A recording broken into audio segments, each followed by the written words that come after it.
Hello everybody and welcome to episode 37 of the Spawn Point podcast. I am, as always, joined by Andy. No? Let's take a drink at that exact second. Thanks for the introduction. Hi. I'm here. I will say hello. I'm not rude. Hi everyone. I like how everyone says hello this week when I just got blank last week. Sorry, everyone.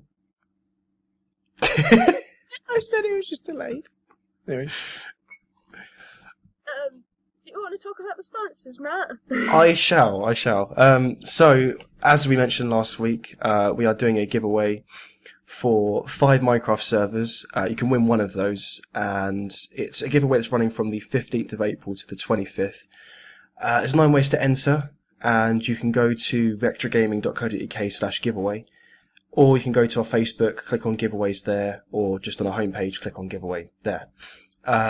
You have to do it through that page or one of those pages. If you just do, bless you. If you just subscribe or you follow us on Twitter or anything, and you don't do it through that page, it won't register your entry, so we won't know that you've entered at all.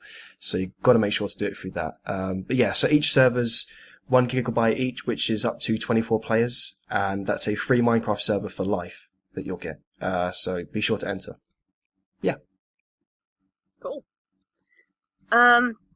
Today we are going to be talking about the new paid mods on Steam and what we think about the whole thing, I guess.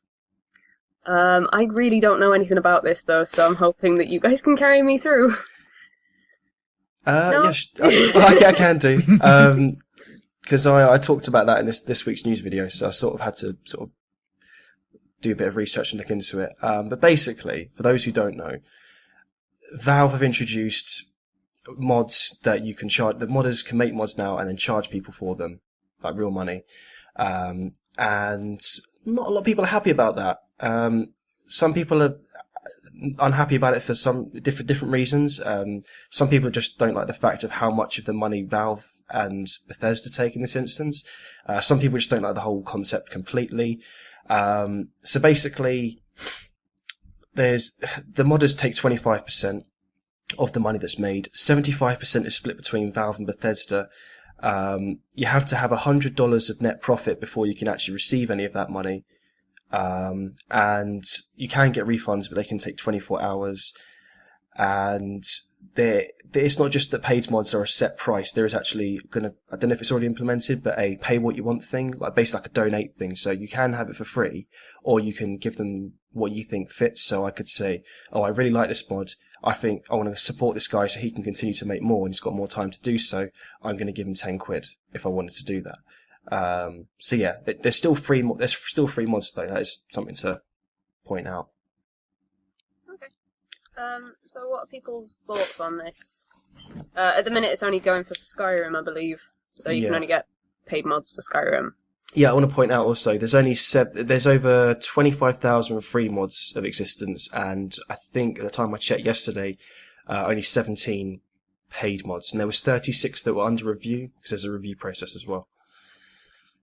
I kind of think that the paid mods, I don't know, it could be seen as a bad idea, and the reason why it's a bad idea is because you get these modders that go, well, I spent, 7 days or a month working on a mod, so I'm going to sell it for 30 quid or whatever.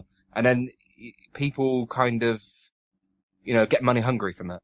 So the player itself, they lose out in the long run, if you know what I mean. Like, you've already paid for the game, and then you've got like a mod that you pay for, but modders can make their own price, I take it.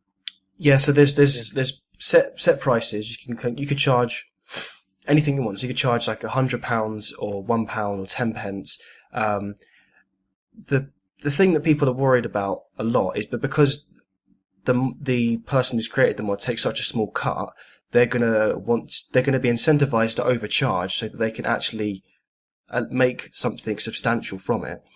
But there's also pay what you want. So I could say I made a mod, for example. I could say, I'm going to put it on the Steam Workshop, but it's pay what you want. So you can have the mod for free. But if you think I deserve some money, maybe if it's just 10 pence or anything, or 10 cents, you can give that to me, or if you feel really generous, you can give more. It's what you deem appropriate. So yeah, there's 3 options: pay what you want, and free, basically. Right.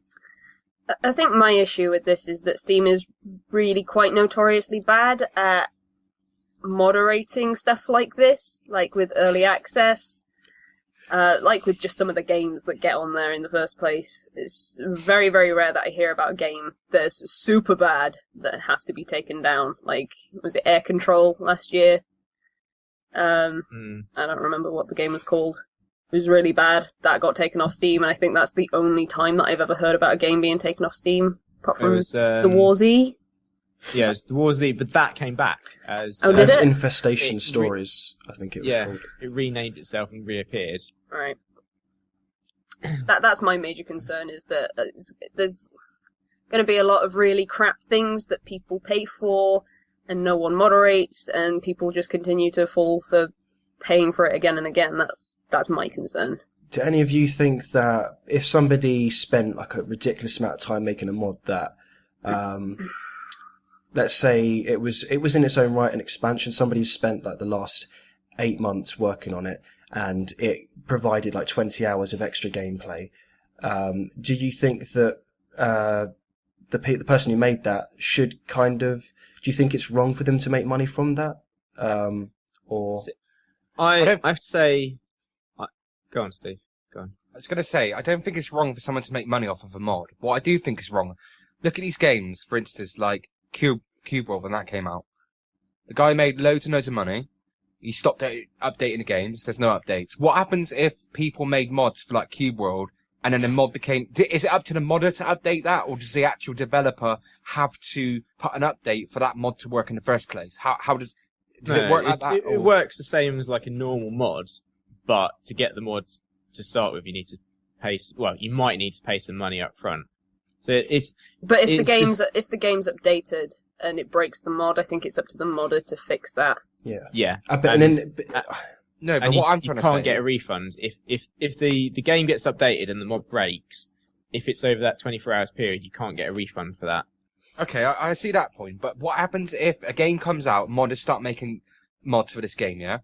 And then the developer of the game just put their game on Steam, they then decide that they're no longer going to update this game anymore, leave it, and move on to something else. When people make mods for this game, does a game have to be updated in order for that mod to work in the first place? No. So you could just run mods off, even if the game's not even updated? Yeah, it's the same with any game, though, isn't it? Like, just think of the way mods are currently. You have the Steam. Just think of the Steam Workshop now, in the past, and then just add a price tag to certain mods. Just that's the way to think about it. Just think of something like Minecraft. Like you can download the mods for that, and like say for example, do you think I say there's loads of mod packs for Minecraft. Like you play Tekkit a lot, Steve. Yeah. If you had to pay for that, would you? Like, do you think the people who obviously that's a bit of a different story because that's just a collection of other mods. That's not actually a massive minefield for Tekkit. Yeah. But for someone who made like a mod on Minecraft that added loads of extra gameplay and you actually ended up playing with that the most of the time, do you think the person who put the time and effort into making that should financially be supported? Okay, yeah, I see your point now. And if I guess also if there's any rules you think like only if they continue to update it or etc. Okay, fair enough. I see your point, but if I was for Tekkit, for instance, like you get extra amount of gameplay hours, whatever, I would buy that. But the thing is that really concerns me is that modders that make these mods, yeah, I understand that they need to get paid because they're the ones that are taking their own time to make something. But when they say, okay, I'm going to make this mod, and it's going to cost you £40. If, for instance, someone was like, well, I really want to be able to have the experience of this, they're going to have to pay £40 in order to do that. So they're going to exploit the whole system. But the thing is, sorry, yeah, I was going to say, I'm for people paying for mods. However, I don't like the way that they've decided to implement it. I'd quite happily have a pay what you want option for it. And I'm completely ignoring the fact that Valve has taken 75% of the cut, or that they're only getting a quarter. Can I say that's exactly what someone on I guess we can get to about the Q&A for Reddit. Gabe Newell. But someone did actually say on there that they're not against they're not against the idea of paid mods. They're against the execution of it, like the way that it's been executed and the way that the system works at the moment. How much does Steam get cut? Split 75% between the publisher and Valve. So apparently, though, it's not actually down to Valve how much is taken. So, at the minute, if it was like a £10 mod, the creator would see £2.50 of that, and then Valve and the publisher would get the rest of it, right? Yeah. Okay. Can I just say, the best way to look at it is if you imagine, because this is content creation for mods, but if you're a content creator on YouTube, for example, imagine you have a YouTube channel and you're monetizing your videos. Now you're the person who's providing that content. You're without you that wouldn't exist. Now imagine that you're only getting 25% of the ad revenue from your videos. I'd like to point out that YouTubers only get 50% of their ad revenue anyway, because YouTube immediately takes 50% of anything that you get. So it's sort of similar. 45% or something, I think. It's quite a high percentage. But yeah, it's like if you just say if they're taking, this is even worse than that. If you imagine like just set your 25% of that you're getting, it's like, but without the modders there are no mods. But see, now there is another thing that sort of really comes into issues. That's not English. There's another thing that really is an issue with modders and making mods for games. It's like not every single mod is going to be an official sort of. There's mods for like take Sins of a Solar Empire for example. There's a Star Trek Armada 3 mod which uses sound clips from the Star Trek Armada 1 or 2. I can't remember which one it is. Which was a licensed game, and it's also a Star Trek thing. So that's copyrighted in a different. So yeah, so if someone were to sell that as a mod, for example, even though they created the majority of the assets for it, like all of the models and everything, it's still first off copyrighted Star Trek, and then second of all they've taken bits of the old games as well, and I feel like that couldn't be justified. You couldn't sell that as a mod there. I feel like that sort of stuff would get rejected. It is covered on the FAQ about like copyright issues a bit. Yeah, but paying to have mods, some of them would die out in that respect then, because people wouldn't be able to do that, because I feel unless like they could still that's charge. allowed, they could make them free though, couldn't they? I guess. Yeah, I mean, I feel like the reason it's allowed at the moment is because people aren't getting money for it, and they're just sort of looking the other way. They'd rather just say, okay, yeah, we'll let you do this, but you're not allowed to make any money off of it. Mm. And I think it would lose a lot of that stuff. One of the big concerns for me is that, some of the mods, another game that's got loads of mods is City Skylines, which is really popular at the moment. It's like a sort of Sim City type game, you build a city, all that. And there's loads of modding. There's over 35,000 mods for it, and it's only been out for like 5 weeks or something. And there are some of those mods that make patches, make fixes that the actual company haven't made yet, like bugs that, that have been fixed or gameplay improvements. Now, the problem is that Bethesda in this case, they could do with Fallout 4 if that gets announced. They could say, oh, we're going to ship an unfinished product and expect the modders to fill in the gaps for us, and then we'll get money for them doing our work for us. It's like, well, I don't think that'll be the case with Fallout 4, because I'm assuming Bethesda Game Studios are working on it, and their games are a bit buggy sometimes, but not really unfinished. In my opinion, anyway. But then also, everyone's like targeting like Valve and saying, oh, you should, why are you doing these paid mods? And okay, albeit they're taking a big percentage, but put the percentages aside, and just the entire concept of paid mods and paying for mods is come under scrutiny for Valve. But really, Valve are just giving the tools to say, look, it's up to each modder what they want to do. Whether you want to rip people off and be a douchebag, you can do that. We're not going to stop you. But if you also want to make it free, we're not going to stop you. So who really makes a decision as to if you're going to get ripped off? So if a mod is £50, for example, £20 for an extra apple, which is a thing on there. Now, did Valve set that price? No, they didn't. Who made that decision to charge that money? The modder. So where does the blame has to be attributed to the person who made that decision? And I feel like, if people are charging ridiculous amounts, not all of the blame Valve should get blamed because they did a really crap job of introducing this, but there should also be a shared blame with the authors of the mods who are going, I'm going to exploit this. Like, they should be pointed out as individuals and say, it's the same on YouTube. If there are YouTube channels who are clearly just trying to make money and doing misleading videos and titles and stuff, do you blame YouTube and saying, it's YouTube's fault that we're getting these useless videos that are just, money grabbers? Or do you blame the channel for being a money whore who's just trying to, clickbait and just trying to get money? We'd blame the YouTube channel, but in this instance, everyone's tending to point it at Valve, which I think is a bit unfair. And it is part of the attribution to Valve, the fact that they're not really curating it either. It's just, you can put all of the mods on that you want, even if you don't necessarily own the mods, if you just taken it off a website and just gone, I'm going to upload this and charge someone X amount of money for it. And then Valve's just going, we'll just let the community sort it out. It's fine. They can sort it out between themselves. That they should be curating it in that respect. Like, I can't remember if it was Ebbie that said it earlier. With early access, Steam Greenlight, whatever, they've done a really bad job of moderating. Moderating. Yeah. It's just like, they've done a really policing bad job and moderating. You know what I'm saying, though. Yeah. It's the policing of the whole thing and making sure that people don't exploit it. But that's what worries me the most. Yeah, I can see.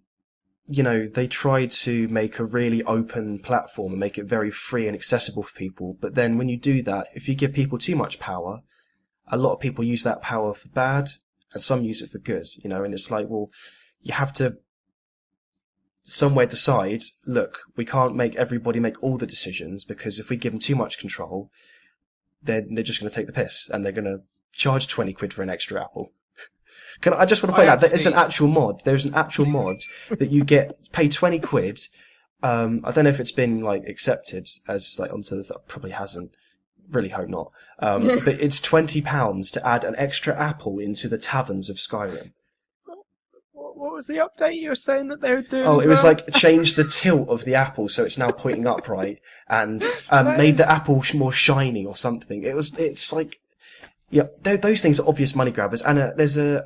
Who would buy it though? That's the thing. There is the same people that back potato salad and Kickstarter.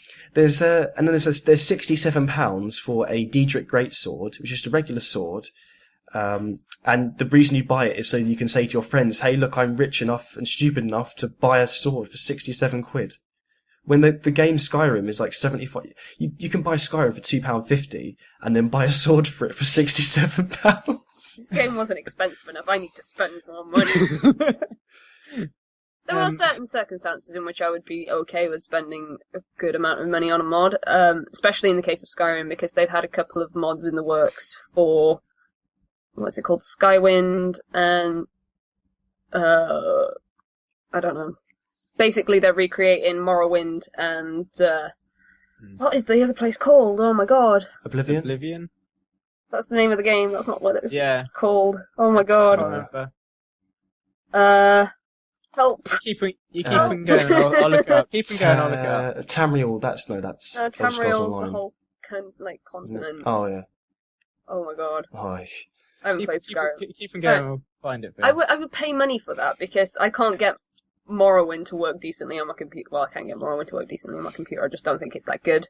And I can't get Skyrim Oblivion to work on my computer. So a mod that incorporated those two games, so I can have that experience, but in high definition. Well, I would pay for something like that. I wouldn't pay for an extra apple in a tavern. I added so many mods to Skyrim. I had one mod where I think it was you could have horses that you could ride. I don't know if that was in the original game or if horse armor. Or maybe it's horse armor that you could add to. I don't know. Fuck horse armor. But it was. But I had loads of ones like White. What's it? The White Run. That's a place, isn't it? In one of. And then I just had one which completely did a graphics overhaul of the entire place and made like loads of wildlife and like loads of colour to it and things like that, where it's like completely unrecognisable almost to the original game because of how much is added and because of how much more content's there. I'm like, yeah, I actually feel like they deserve something for giving me some enjoyment. I want to give back to, they spent the time making this, not under the initial intention that they're going to make any money. They just did it because they love the game and they're passionate about the game and want to make cool stuff for it. But I still would like to, for those sort of things, but yeah. Going back to what... Wait, what was it called? Oh yeah, sorry, but Andy. Cryodil? Oh, Cryodil. Cyrodiil. Cryodil. Yeah. Sorry, Steve. Yeah, going back to, I believe it was Matt that actually said this. Like, if someone on Steam makes a game and it's hardly, and it's broken or whatever, it needs updates and the developer hasn't got time or they can't be Dark bothered. Souls. Yeah, so they leave it down to the modders, yeah? So the modders go, well, we fixed this game, so we're going to charge whatever we want to, to be able to fix this game. People are going to pay that money because they want to be able to get to the end of the game, for instance, if it's broken, in the middle, whatever. So modders are going to be able to make a mod for that to work. So that's where it comes into that modders can go, well, I've created, for the rest of this game, so I'm going to be charging £60 or £70 for a mod, for that to work. And that's where I think people could exploit games on that kind of level. But like me and you, Steve, we've installed mods for City Skylines, which have actually just been bug fixes that Paradox haven't, or Colossal Order, I think, the actual developers, haven't got round to fixing yet, and they have eventually fixed, but it's like, oh, this is a quick fix because it's a game-breaking bug or something.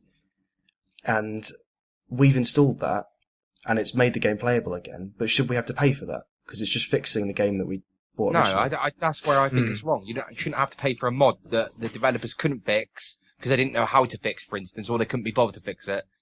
So is that where we draw the line? Is it like fixes and patches if those are mods that are?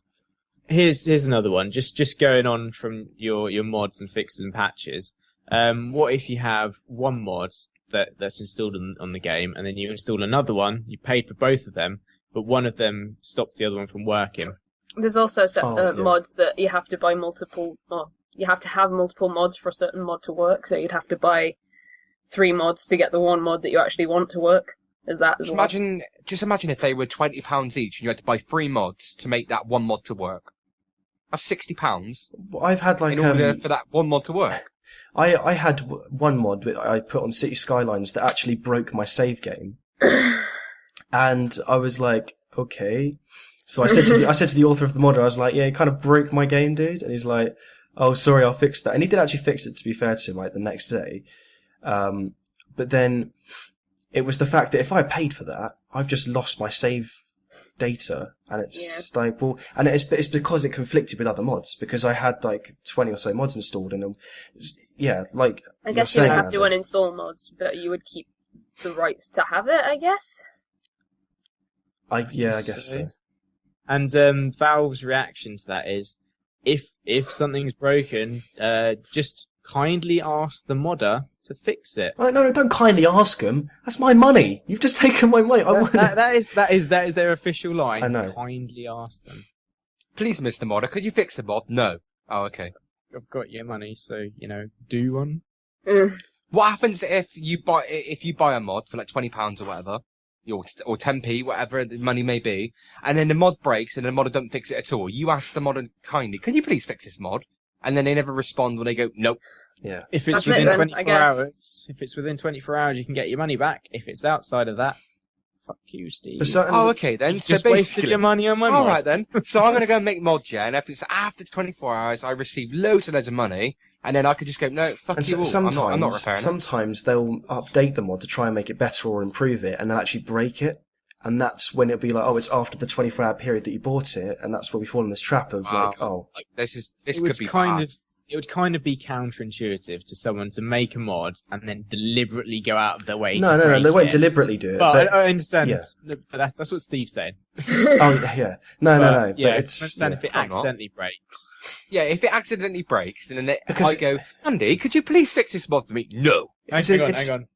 It's the same as when you develop a game, when if you're a game developer, when you make a game, you don't intentionally put bugs in there and stuff. They just, when you're, writing the source code, it actually, those things just happen because things conflict and things might not work. They don't intentionally go, oh, I'm going to break that or something. I don't know, Ubisoft have been convincing me that that's a possibility.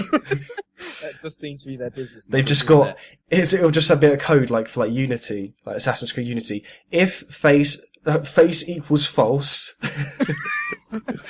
we'll get a patch for that. But I think that I also, going back to bugs and all that, I think I'm going to go back to it again. I always do. Call of Duty. You always see glitches with Call of Duty. Always. You can't tell me that's just a natural thing that happens with their games. There is glitches everywhere. Get out the map. Do this, do that. Get extra gun. Whatever. You can't tell me that happens in every single game. Well, it does. It does happen. Well, yeah, it does. Every game has. There's no such thing as a bug with a game with 0 bugs. I was going to say a bug with 0 games. But, yeah. I thought you were going somewhere. No. I guess we should move on to the next bit. Yeah. So we said what we think about the general concept, and whether we'd actually we'd pay for. What's the general just summary of whether we'd actually pay money for a mod? Because I can't remember. I know there were certain things, but just in general, are there certain things that you would be willing to spend a bit of money on, and other things not? I would. I would. Yeah. I would. If it was if the mod was like City Skylines. Yeah. I would buy it for City Skylines because, like Matt, me and Matt have played City Skylines. Most of the mods that we've installed have actually improved the game. Some mods did conflict and break. Basically, if the mod has done a really good job and it hasn't broken, and you just love the mod and it's made the game so much better, you think, yeah, I might, whether that's pay what you want and just give a little bit of money, like donate, or maybe just whatever the set price is, then you'd think, yeah, okay, as long as it was acceptable, and was playable. Is there a try before you buy? Yeah, that's what I'm thinking. That's basically pay what you want, pretty much. Because you get the mod, and it's free, but there's the option to kind of go, you can give them some money if you like this. I think that's basically pay what you want, basically it's the same as donate. Yeah, I think that's a better model than pay £1 up front, and it might work, it might not, who knows. Yeah, I wouldn't like that. You're playing a game and then you install a mod and it's really in your face, you've got to pay this money in order to use this mod.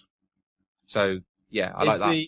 Is the pay what you want though? Is that a pre-purchase thing? That's the thing I don't know if it's up front or whether you actually... Well, if it was pay what you want, couldn't you say, I don't want to pay anything, and then go back later and amend buy it again? And... I guess that kind of segues into the next point, really, doesn't it? About, what we change about it. It's a nice little segue. Yeah, segue. Segue. So, what changes or improvements would you do to this new service? Or would you just say, no, it's stupid, and get rid of it all? What would you do? Well, I think it needs to be... Go on. I'll say apparently over 200,000 people think you should just get rid of it. Because there's a petition to get rid of it. So... But I'm not saying that's what I do, but yeah. I think it'd be super hypocritical of me to be like, oh, they should get rid of it because I'm a content creator and I make a fair amount of my living from content creation and stuff. So it'd be really hypocritical of me to go, I make YouTube videos, I'm allowed to make money off of my content. You're not because you're a modder and you're on Steam, Yeah. But it's like, what is it? Some people have valid reasons for not wanting to support the system because they might think it's a broken system. But some people are just like, oh, I'm tight. I don't want to spend money on things that I really like, and so I don't. I've been getting these mods for free for the best part of 10 years now. It's I don't start spending money on them. But some people have the self-entitlement of well, I got this for free, so I deserve to keep it for free. No, you don't deserve anything. That's been provided for you, but. You can, if you just don't like that mod, if you really are against it, then just ignore the paid mods. And if everybody just says, I won't buy a mod, not in the system, I'm not going to spend any money, then no sales will be made. And then Valve and Bethesda will be like, I think we screwed up here because we're not making any money. No one's buying anything. But they're not losing any money either, so...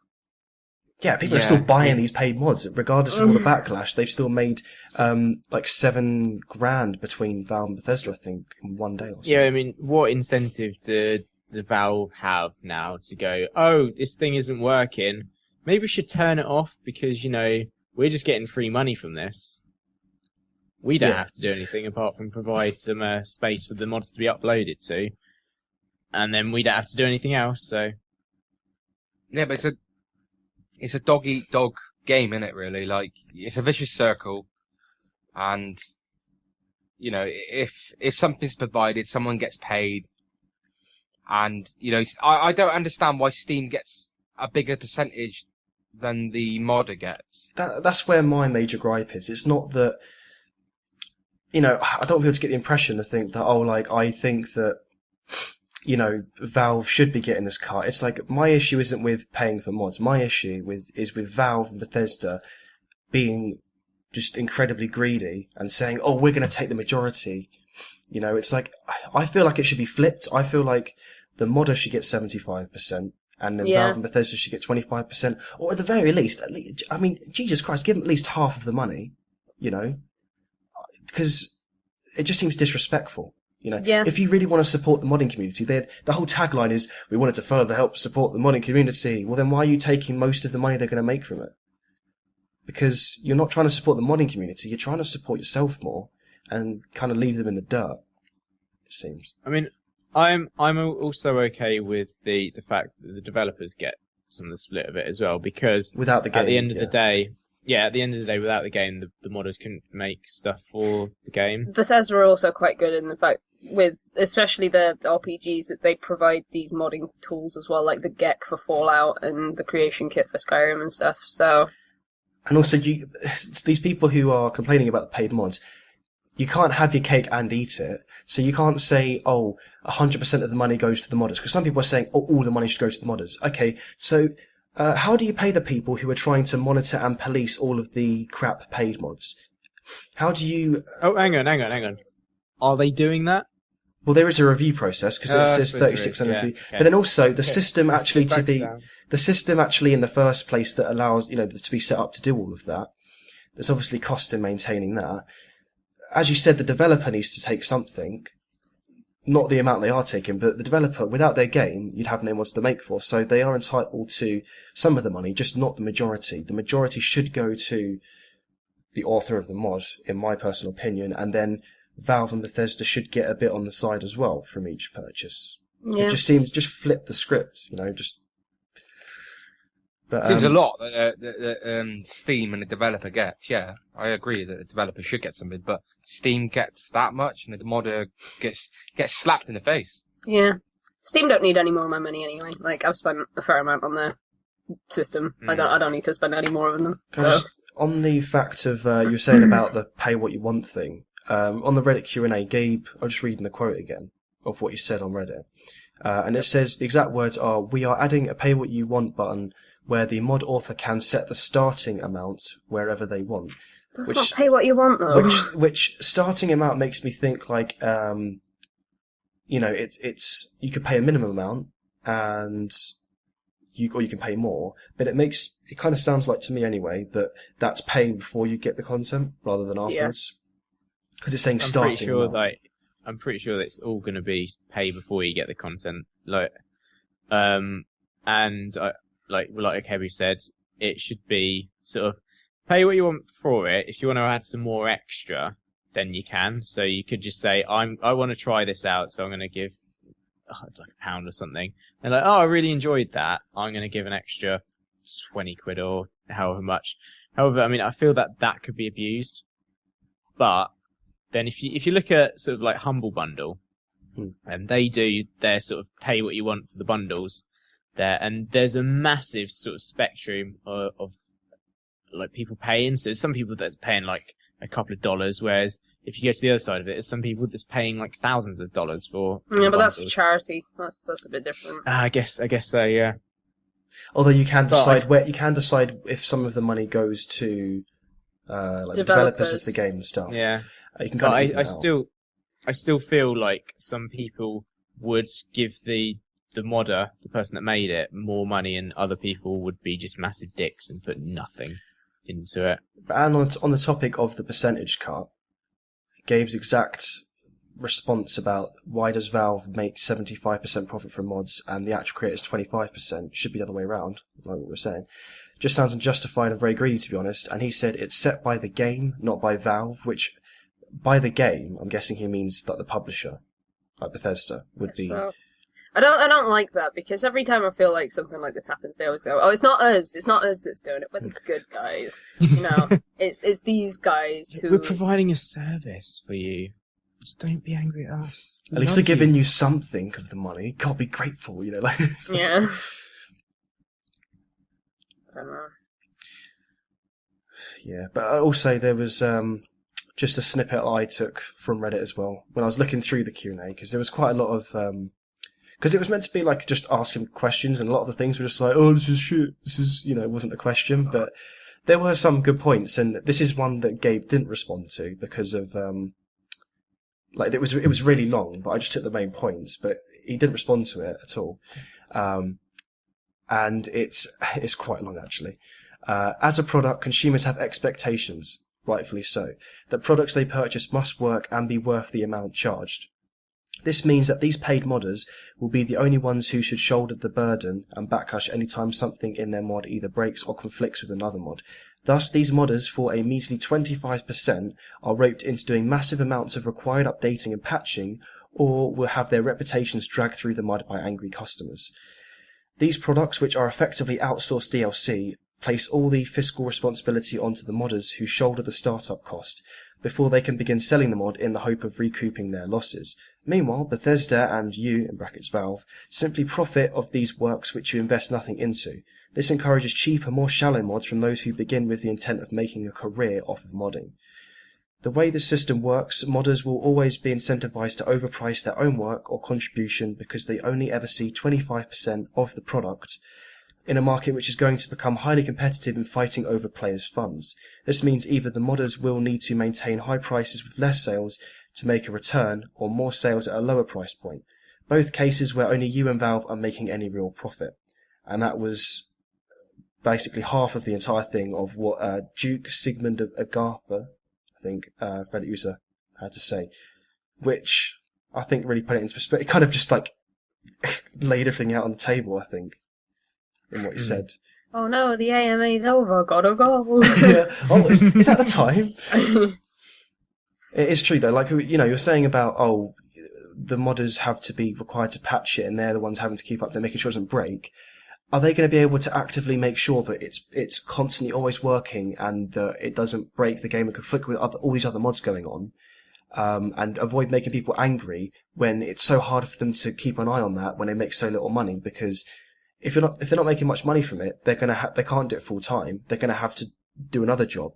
And if they're working their 9-to-5 office job, and then someone's complaining about their mod not working, and they're like, crap, I've got to work for another 3 hours, I'm not going to get home until like 7 in the evening, I can't fix it, people are going to be pissed, they're going to be angry at me, and then they're the ones who get blamed, so. Yeah. That pretty much encapsulates all the problems I would have with this system. So, pretty much. So do we think it should exist? But just, the paid mods as an idea should exist, but not the way that Valve think it should exist. I think so. I like the concept of it, but I don't agree with the percentage that Valve get. I agree with the percentage that the developer get, but I think it should be cut in half. So, for instance, the developer get half, and the modder gets half, and then Valve receives a very little cut because. But that can't be half and half, and then Valve gets half and half. No, I know. No, so the developer gets half, the modder gets half, and then the rest of it goes to Steam. No, I know what you're saying.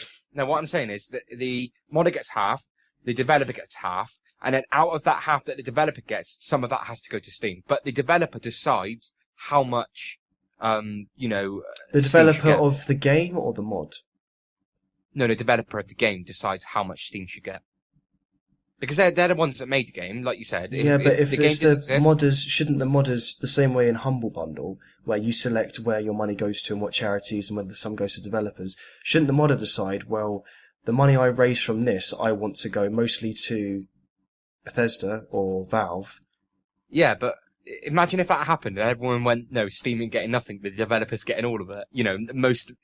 I'm getting 50% and the Yeah, obviously to a certain point, but do you not think that Bethesda will just go, if they were in control, go, like, a complete control, just go, yeah, we'll take all of it basically. That's cool, see you later. Yeah, that could be, but that's not down to the modern, is it? Like, alright, okay, so the customer decides how much, it should go to who. So, for instance, like, developer receives a little bit, Steam receives a little bit, and then I receive 80% or whatever. And then 20% 10% goes to Steam and 10% goes to, the developer. Exactly. Would you like to see, paid mods in, I guess it's mostly targeted at Ebbie and Andy, but paid mods in Fallout 4? Depends if they're any good. Like, I don't know how that game's going to function yet, so if the game works fine and I have hours and hours of enjoyment out of it, then I wouldn't be bothered. But if the game's, like, as small as Fallout 3 was or whatever, I'd happily pay for more mods. Yeah, it depends, like you're saying, what the mods are and what the quality of them are as well. Like, I'm not going to pay 60 quid for a sword, but I would quite happily pay, like, I don't know, a tenner for another X hours of gameplay, a decent gameplay in it. Mm-hmm. So it's very situational. So what's I was going to say, what's the like plan of action from here? Like, do each of you just refuse to buy any paid mods until they fix it, or does it just depend on the mod and you just kind of tolerate the current system? Or I mean, I don't use mods anyway. It's just hard to say that. So it doesn't really affect me all that much, to be honest. Do you ever install free mods at all then? Or do you never? I played a bit of Feed the Beast once on Minecraft, but that's about it. I think the last game that I remember heavily modding was probably The Sims. That was going back a few years. I haven't done anything for years, to be honest. I've considered it with Skyrim, but then I think about the thought of installing mods, and I'm like, nah. I kind of just got carried away because I was trying to think of what to do in Skyrim, and I was like, I'll just give some mods to make it interesting. I got a bit carried away, and I was like, like insane rain effects that like weather and like, oh yeah, make realistic graphics overhauls. Oh cool, that's a crab with a monocle and a top hat. I'm gonna get that, and it just walks along. Is that oh man, there is one mod that I did consider getting for Skyrim, and that was the swearing mud crabs that would swear every time you hit them. It's too good. Yeah. But I mean, I'd pay for that. You'd pay for swearing mud crabs. I'd pay for swearing mud crabs. How much would you pay? Would you pay £67 so you can just say to everyone else, I'm rich? I might. Just to have the little mud crabs go, oh fuck, every time you hit them. Note to self, make this mod and re-upload it and charge money for it. I guess that's the only thing we didn't really, we kind of discussed it about mod piracy. Because one mod was actually removed for using other assets from... It's like one of the first mods or something, paid mods, got removed for using assets they didn't belong to